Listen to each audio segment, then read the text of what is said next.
Bonjour à tous, vérité des faits. Aujourd'hui, je reçois Monsieur Bati Joël et avec lui, nous allons parler sur l'opération turquoise et pourquoi pas sur plusieurs questions d'actualité. Monsieur Bati, bonjour. Bonjour Monsieur Yannick, je suis très heureux de me retrouver déjà là. Je suis prêt à répondre à vos questions. Vraiment, vous vous sentez très à l'aise dans votre pays? Tout à fait. Je suis chez moi, hein. Qui est Monsieur Bati Joël exactement? Non, Monsieur Baptiste Joël est tout simplement un Congolais issu de la diaspora, principalement en Suisse à Genève Oui, et à Lausanne aussi, où j'ai beaucoup évolué. Et aussi originaire de la province orientale, dont est la ville de Kisangani. Tous ceux qui vont voir cette émission me reconnaîtront de toute façon, parce que j'ai été candidat à député national en 2011 dans la ville de Kisangani. Et puis M. Bati est aussi président de l'association Bati pour bâtir le Congo, qui évolue en Suisse principalement, qui a pour objectif de créer des écoles, mettre en relation entre les autorités suisses et autorités congolaises pour échange d'expérience, surtout sur le plan de la formation professionnelle, parce que moi-même je suis issu de cet enseignement. Et je suis aussi cofondateur de la COPAS, qui est la coordination politique et action sociale. On l'a fait avec un grand ami à moi, M. Raphaël Kibassa Maliba, qui est de l'UDPS Kibassa Maliba. oui. Et je suis aussi coordonnateur de Allez-y les Léopards, puisque je soutiens l'équipe nationale à l'étranger. Ok. Et je suis président et fondateur de l'Union pour la République démocratique du Congo, qui évolue en tant que plateforme. Bienvenue dans Vérité de faits. Merci, monsieur. Alors, Monsieur Bati, nous allons parler sur l'opération turquoise. Vous êtes parmi les gens qui ont vécu cette opération à l'est du pays. Euh, Aujourd'hui, la population de la République démocratique du Congo ne savent pas exactement c'est quoi l'opération turquoise. Vous pouvez les expliquer en quelques lignes l'opération turquoise, le pourquoi de cette opération en RDC. En effet, l'opération turquoise, moi je l'ai vécue d'une manière ou d'une autre, parce que c'était une période où j'avais fait une tournée entre Bunia, Beni, Butembo, Goma, Bukavu, Oui, et je suis rentré à Kisangani, c'était en en 1994. 1994, et juste derrière moi, il y a eu cette guerre qui a déclenché. Dans l'opération turquoise, La en guerre en réalité, RDC ou en au Rwanda, Rwanda? le génocide rwandais. Oui, Donc l'opération turquoise, en fait, c'était un plan machiavélique et mesquin qui a été créé par les grandes puissances, dont j'étais les noms pour éviter toute forme d'amalgame, qui a été créé dans le but de pouvoir occuper la RDC. Parce qu'on le sait très bien que le Congo démocratique, c'est un pays qui a un potentiel énorme en matière de ressources et puis des richesses. Donc certains chercheurs d'ailleurs qui ont fait de l'analyse géopolitique à l'époque, comme Émeric Choprade et puis François Thual, ils ont vu tout simplement une lutte d'influence entre les puissances américaines soutenant le front patriotique rwandais de Paul Kagame et la France soutenant le régime de Kigali d'Abiyarimana à l'époque. Donc c'était tout simplement une guerre de puissance qui s'est extraterritorialisée sur un territoire africain. Et on va comprendre en fait que les enjeux de grandes puissances ont joué un grand rôle pour gérer en fait la crise de l'Est du oui. Congo, en réalité donc de la sous-région de Grand Lac. De Grand Lac, oui. Et puis en même temps, on le sait très bien qu'à cette époque, Mobutu était en mal de positionnement sur le plan, sur la scène politique internationale. Donc pour lui, l'entrée en masse de réfugiés Hutus était une aubaine pour se repositionner. Parce qu'après la chute du mur de Berlin, donc la plupart des dictateurs africains ont vu leurs soutiens occidentaux s'effondrer, et Mobutu aussi avait perdu les soutiens américains, même s'il continuait encore de se rapprocher de la France. Donc le fait de prendre les Hutus sans calcul, sans les enregistrer ou encore sans faire un contrôle. C'était d'ailleurs sans avoir consulté le pouvoir de Kinshasa à l'époque. Moi, je pense que on peut pas, un président de la République ne peut pas prendre des décisions tout seul. Parce que là, je parlerai des Kengo et puis des Ngbanda, qui ont joué un grand rôle quand même dans cette... À l'époque, il était Premier ministre. Premier ministre, et puis Oui. l'autre, en même temps, conseiller spécial en matière de sécurité, chef de l'État. Oui. Donc, chacun a au moins sa part des responsabilités. Mais du moins, pour le compte de Mobutu, il voulait en fait vraiment se repositionner sur la scène internationale, tout en étant l'élément exclusif pour gérer la crise rwandaise.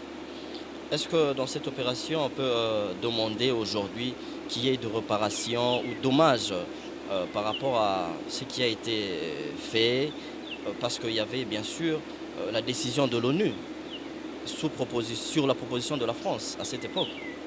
Bon, on sait très bien de toute façon que l'ONU n'a jamais été avec nous. Hein. Oui. Je le dis clairement, sans complexe, parce que je suis congolais, je défends les intérêts de mon pays. Mais aujourd'hui, ils sont là. Ils sont encore là, tout simplement. C'est pour encore masquer la situation. Parce qu'à l'époque, ils étaient les casques bleus. Dans le même casque bleu, aujourd'hui, ils sont sous la forme de MONUSCO. Mais c'est toujours les mêmes personnes dont la guerre et les génocides se passent devant eux.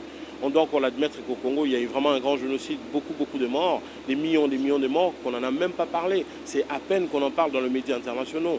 Donc on le sait très bien, pertinemment, que les Nations Unies, c'est tout simplement une forme de couverture pour permettre à ce qu'il y ait vraiment un grand pillage sur le sol de la RDC. Parce que moi, je sais très bien que le Fonds patriotique rwandais, quand ils ont abattu l'avion du président Biarimana, ils savaient qu'il y aurait cette forme de génocide qui allait se manifester. Donc ils l'ont fait exprès, ça c'est un calcul tout simplement anglo-saxon, puisque les carrés de la sous-région de Grand Lac étaient un carré francophone. Donc les Américains, ils ont compris en fin de compte que le Congo qui les a fourni plusieurs éléments tels que l'uranium qui a fait la bombe atomique à l'époque, et encore aujourd'hui les coltans et autres minéraux que nous en avons. Donc il fallait absolument récupérer ces carrés francophones et les faire transformer en carrés anglo-saxons. Donc le Fonds patriotique rwandais était tout simplement un fruit issu de cette calcul machiavélique et mesquin de grandes puissances occidentales, principalement les États-Unis d'Amérique. Alors nous allons revenir en 1994, voir comment s'est passée l'opération turquoise et on se retrouve juste après. Suivant.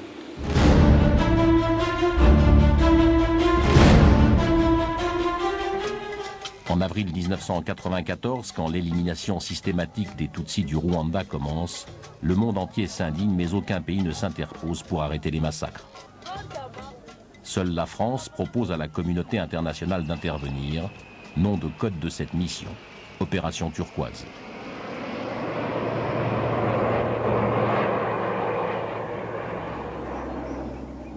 Le téléphone a sonné et le président Mobutu a eu quelqu'un au bout du fil, je ne sais pas qui. Est-ce le président Mitterrand? Est-ce le premier ministre Balladur? Est-ce le ministre des Affaires étrangères Juppé? Je ne saurais vous le dire. On lui a demandé si on pouvait se servir des aéroports de Kisangani, de Goma et de Bukavu parce que on voulait lancer l'opération turquoise. Le président Mobutu a donné son accord. Les troupes françaises pénètrent au Rwanda pour établir à l'intérieur de ce pays une zone de sécurité destinée à accueillir la population qui fuit les combats. Les réfugiés de la zone turquoise sont ensuite évacués sous protection de l'armée française à l'est du Zaïre, vers les villes de Bukavu et de Goma. Pendant l'opération turquoise, de violents combats opposent les forces armées rwandaises et les Interamwe des miliciens Hutus aux rebelles Tutsis du FPR, le Front patriotique rwandais, qui tentent de conquérir le pouvoir à Kigali. Après 4 ans de maquis, le FPR progresse rapidement et dangereusement vers la zone turquoise. À sa tête, le major Paul Kagame, un Tutsi formé aux États-Unis et déterminé à poursuivre l'armée Hutu et les responsables du génocide. Pour Paul Kagame, l'intervention humanitaire française n'est bien évidemment qu'un prétexte. Avec l'opération turquoise, Paris cherche avant tout à protéger la déroute de ses alliés Hutus. Ils étaient tout simplement en train d'offrir des sanctuaires aux massacreurs, chez nous, au Rwanda, pour qu'ils puissent bénéficier de la protection française. Des centaines de milliers de femmes, d'hommes et d'enfants fuient le Rwanda, emportant avec eux tout ce qui peut être sauvé. Une véritable marée humaine traverse la frontière du Zaïre sous la protection des militaires français. La plupart des réfugiés sont des civils d'origine Hutu. Tous n'ont pas participé au génocide, mais l'avancée des soldats Tutsis du FPR leur fait peur. Ils craignent des représailles aveugles de la part des vainqueurs. Mais les civils ne sont pas les seuls à profiter de la protection française. Mélangés aux réfugiés, les soldats de l'ex-armée rwandaise prennent eux aussi la route du Zaïre. Et c'est sans être inquiétés par l'armée française qu'ils traversent avec armes et bagages la frontière zaïroise. J'ai vu tout un gouvernement fuir la guerre avec les attributs de l'État. Parce que non seulement toute l'armée rwandaise a traversé la frontière avec des armes lourdes et légères, mais il y a eu la Banque centrale qui a traversé et tout le reste, les véhicules de l'État et tout a traversé. Donc c'était un flot de gens qui venaient, toute une armée qui entre avec des blindés, avec des chars et qui fuit la guerre et qui entre chez vous. Monsieur Bati, vous venez de suivre le point de vue. À l'époque, il était Premier ministre du Zaïre, Monsieur Kengo Adondo. Votre point de vue par rapport à cela? Alors, quand on voit un Premier ministre qui dit qu'il ne sait pas la conversation qu'il y a eu entre le président Mobutu et que de l'autre côté, au bout du fil, il y avait peut-être encore le Premier ministre Edouard Balladur ou le président français Mitterrand, moi personnellement, en tant qu'homme politique, si j'étais à sa place, je ferais de mon mieux de comprendre ce qui se passe. Donc, je dirais plutôt qu'il y a quand même une part de responsabilité. Et si on doit vraiment le voir, soit c'est des gens qui n'avaient aucune influence sur les décisions du régime, alors que quand on est Premier ministre, je pense qu'il y a toujours une complicité entre le chef et son Premier ministre.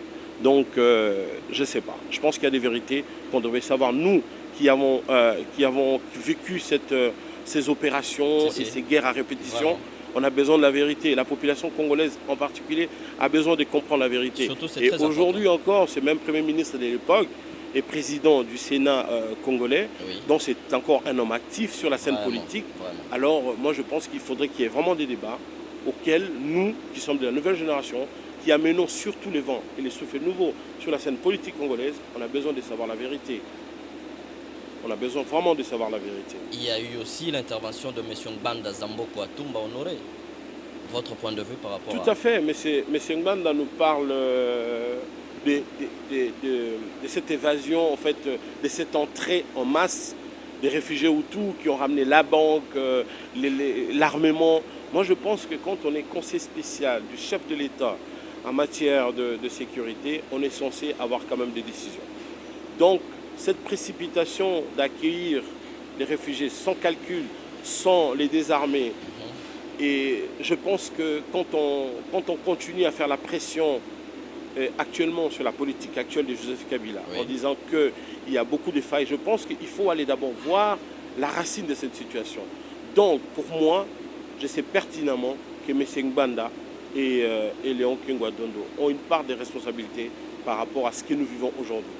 En tant que diaspora, après avoir posé des actes, mettre vos frères congolais très mal à l'aise en Europe, et aujourd'hui vous êtes en train de revenir pour qu'on vous déroule le tapis rouge, je ne sais pas, votre point de vue par rapport à tout ce qui s'est passé en Europe à cette époque-là. Moi, on mettait le Congolais mal à l'aise, bien sûr qu'on a étouffé la culture congolaise. Moi je pense que... Par de Congolais eux-mêmes. Effectivement, il y a vraiment une situation qui est désagréable par rapport à tout ça. Je sais que les Congolais sont très nationalistes. Nous avons été éduqués à l'idée d'aimer notre patrie et on l'aime sincèrement. Même si nous sommes divergents, nous sommes différents de foi par rapport à notre philosophie de pensée, par rapport à nos tendances politiques, mais les Congolais restent nationalistes. Ce qui se passe aujourd'hui au sein de la diaspora, c'est une manipulation. C'est une manipulation de certaines personnes qui veulent mettre en conflit les Congolais entre eux. Et c'est pourquoi moi je demande à mes confrères de pouvoir ouvrir les yeux. Parce que ce que nous faisons, oui, au bout d'un moment c'est bon, parce qu'il fallait quand même réveiller. Il fallait réveiller l'opinion internationale. Il y a eu des sittings, il y a eu des marches auxquelles les combattants, la diaspora en général, ont pu faire, qui nous a aidé quelque part à comprendre, à faire comprendre notre problème sur le plan international. Mais aller au bout, aller au niveau de taper, d'interdire que le musicien joue, à interdire à ce que les autorités viennent de manière tranquille pour pouvoir continuer encore. Parce qu'on a un problème qui doit se passer non seulement au niveau de la sous-région, ni au niveau local, mais au niveau international. Donc, automatiquement, les autorités doivent voyager. Nos musiciens doivent aussi aller montrer notre culture ailleurs. Parce qu'aujourd'hui, si on a vu cette montée en puissance de la musique ouest-africaine, c'est tout simplement parce que les Congolais ont quasiment abandonné. Mais ils n'ont pas abandonné de leur propre gré. Ils ont abandonné parce qu'on les a imposés d'abandonner. Donc moi je dirais plutôt que moi qui est revenu déjà depuis presque 4 ans, puisque j'ai été candidat à la députation nationale dans la ville de Kisangani, j'ai compris que c'était ici où tout pouvait se passer pour moi. Parce qu'il s'agit de notre histoire. Notre histoire, elle est ici et pas là-bas. Mais en même temps, j'appuie la diaspora. Parce que cette diaspora représente une puissance économique pour ce pays. En 2 milliards de dollars chaque année, qui aide nos familles, qui crée de l'emploi, qui fait des mariages, qui fait des dots, qui fait tout, qui aide nos familles, nos frères qui sont là. Je pense qu'on devrait quand même respecter cette diaspora. C'est pourquoi je plaide. Je plaide pour la diaspora. Que cette diaspora, qu'elle devienne constructive, qu'elle vienne ici, enfin, qu'on ait quand même des représentants de la diaspora, au moins 10% dans les 2 chambres du Parlement, au Sénat, comme au Parlement national. Comme ça, au moins, on saura qu'est-ce qu'on peut faire. Il faut juste reconstruire le pays et essayer d'oublier le passé et d'aller sur de nouvelles bases. Je sais que c'est difficile. Il y a eu beaucoup de dégâts, mais nous sommes des Congolais. Nous sommes habitués à vivre dans la paix. Et nous adorons la paix. Et on se bat pour cette paix. Le dialogue a été réclamé avant même la concertation nationale. Et aujourd'hui, c'est prévisible. Les opposants demandent le dialogue. Votre point de vue par rapport à cela? Non, mais c'est ce que je viens de dire. Oui. C'est-à-dire que le Congolais aime la paix. Oui. Les Congolais aiment vivre chez lui. Les Congolais, c'est un homme de paix. Nous sommes une nationalité et une nation mère dans ces continents. Tout ce qui nous entoure, tous ces pays limitrophes sont comme nos petits frères. Nous sommes le grand. Et un grand, c'est un homme qui doit savoir se repentir, qui doit savoir faire la paix avec l'autre. Donc, si entre nous, Congolais, on commence déjà à avoir l'idée de faire des dialogues, soit l'opposition comme le pouvoir, c'est une très bonne chose. D'ailleurs, j'ai vu dans le média cette semaine, il y a quelques têtes de combattants qui reviennent au pays et qui font les débats sur le plateau de télévision. C'est un bonheur, c'est ce que nous voulons. Pas continuer à se jouer au lascar en Europe ou encore en clan de petits voyous pour détruire l'image de notre pays. Et ça, c'est quelque chose qui n'est pas acceptable. Donc, si l'opposition demande les dialogues, il faut l'accepter. Je pense qu'il est temps, surtout maintenant, tout en sachant quand même les efforts que Joseph Kabila a fait, parce que ça, c'est quelque chose que j'aimerais quand même épingler. Oui. Vous savez, il y a eu un temps, aujourd'hui, on parle de la balkanisation du Congo. Tout le monde parle que le Congo est en cours de balkanisation ou peut encore être balkanisé. Moi, je dirais que cela ne se fera jamais. Oui. Tout simplement pourquoi? Parce qu'il y a quelques années, il y a peut-être plus de 15 ans, dans le début des années 2000, les Congos étaient divisés en 2. Moi, je suis de Kisangani. Ma ville a été victime, comme toujours malheureusement.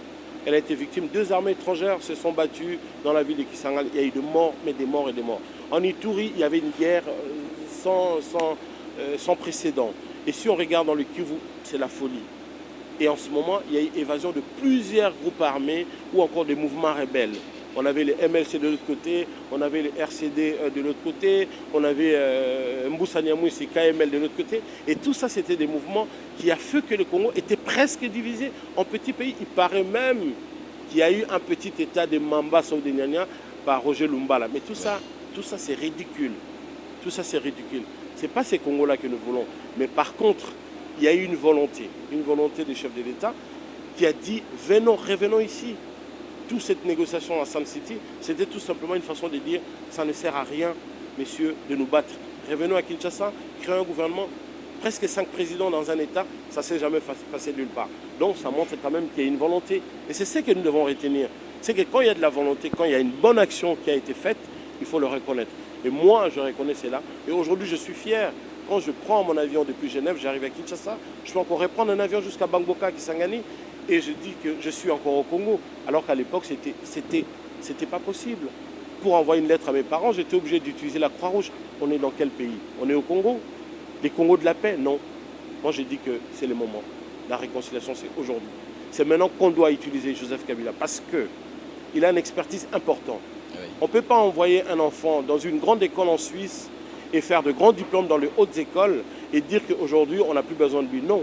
Joseph Kabila, il a beaucoup appris, il a une expertise importante pour ce pays, même s'il devrait partir demain, mais on aura besoin de lui pour nous donner certaines astuces, son expérience, son expertise pour sortir de cette cocon de guerre et de malentendus. Voilà, parlons maintenant de M. Bati comme étant opérateur culturel.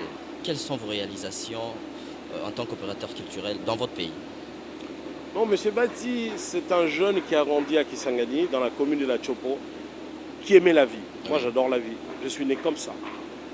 Et j'avais un rêve par rapport aux aînés qui étaient sur la place. Je parlerai de l'Oder Production, Londala Bongwalanga, que j'avais de l'admiration énorme pour ce monsieur. Et je voulais devenir comme lui. Je disais, je vais être un promoteur, un organisateur, quelqu'un qui va ramener l'image de mon pays à l'étranger. Effectivement, j'ai eu cette grâce de partir à l'étranger. Et quand je suis arrivé à l'étranger, j'ai créé une marque de vêtements qui portait mon petit nom. Parce que dans ma famille, on m'appelle Papy. Donc, alors, Pichen, ça vient de là. Donc, je crée une marque qui s'appelle Pichen 230, l'élixir du charisme. Moi, je suis marketeur de formation. Donc, je sors de l'école professionnelle de Lausanne avec un diplôme en marketing et communication d'entreprise. Donc, j'ai déjà ces côtés innés du marketing. Et après avoir appris dans un pays où l'enseignement est tellement pragmatique et rationnel, et je me suis lancé. J'ai lancé une marque qui a fait tabac. Mais nous sommes des étrangers, c'est pas toujours évident. Qui a fait tabac au Congo? J'ai créé d'abord là-bas. Okay. J'ai créé d'abord la marque là-bas. La marque, elle a été portée, elle a été vendue dans des boutiques, dans de grandes boutiques en Suisse, et c'était une fierté pour les Congolais. Mais malheureusement, on n'est pas deux fois chez nous, et des fois, c'est pas très facile. Aujourd'hui, je suis content, je reviens et j'essaie de sauter sur l'occasion, puisque nous avons le FPI.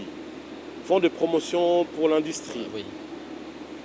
Et on a besoin, et j'ai vu la campagne du ministre de l'Industrie qui parle Made in Congo. Et le Made in Congo, ça existe. Vous avez une marque qui s'appelle Pichen 230 qui peut être redistribuée, fabriquée ici au Congo, avec des designers congolais, avec des jeunes Congolais. Parce que nous avons un segment de marché, on sait très bien qu'au Congo, c'est la jeunesse. Et la jeunesse a besoin d'être bien. Nous adorons la SAP, on est comme ça. Ça fait partie aussi de notre culture. Et moi, j'ai créé une marque pour donner l'image du Congo, non seulement ici chez nous, et à l'étranger. Donc, en tant que promoteur d'une marque de vêtements et surtout opérateur culturel, donc j'ai réalisé cette marque de vêtements qui est tout simplement une fierté des Congolais. Et je pense que maintenant, on va l'attaquer ici. Et ça, c'est sûr et certain. Monsieur Bati, aujourd'hui, il y a le parc agro-industriel de Bukanga-Lonzo. Qu'est-ce que vous pouvez donner comme point de vue par rapport au parc agro-industriel de Bukanga-Lonzo? Vous savez, pour moi, c'est un chef-d'œuvre. C'est un chef-d'œuvre. Il faut accepter les bonnes choses. Quand j'avais posé ma candidature en 2011, j'avais parlé d'un plan qui s'appelle le plan Wallen. Moi, je viens de la Suisse.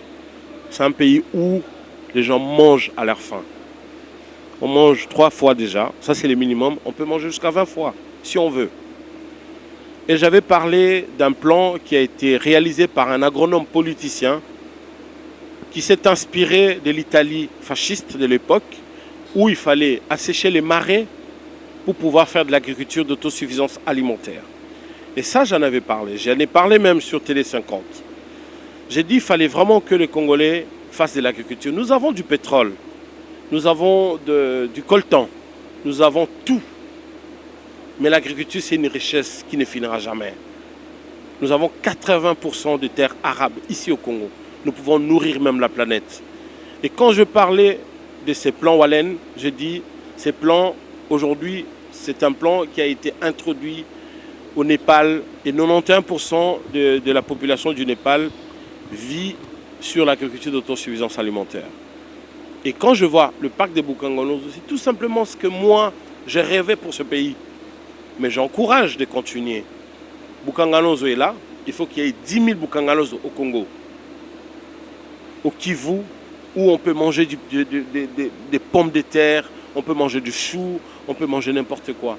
Quand on va chez moi, vers Bounia là-bas, on peut avoir des bétails, parce qu'on peut élever des ovins, des bovins. On peut manger tout au Congo. Quand on dit mangeons, consommons congolais, on peut consommer congolais dans l'alimentation. Et Bukangalozo, c'est un chef-d'œuvre. J'ai beaucoup de l'appui. Et moi, en tant qu'acteur politique, et surtout quelqu'un qui défend le social de ces grands Congos, j'encourageais les chefs de l'État de continuer. De continuer. Même après qu'ils continuent dans cette optique, de nous amener toujours à faire de l'agriculture. Parce que sans agriculture, il n'y a pas de développement. Merci, M. Bati, d'avoir accepté notre invitation.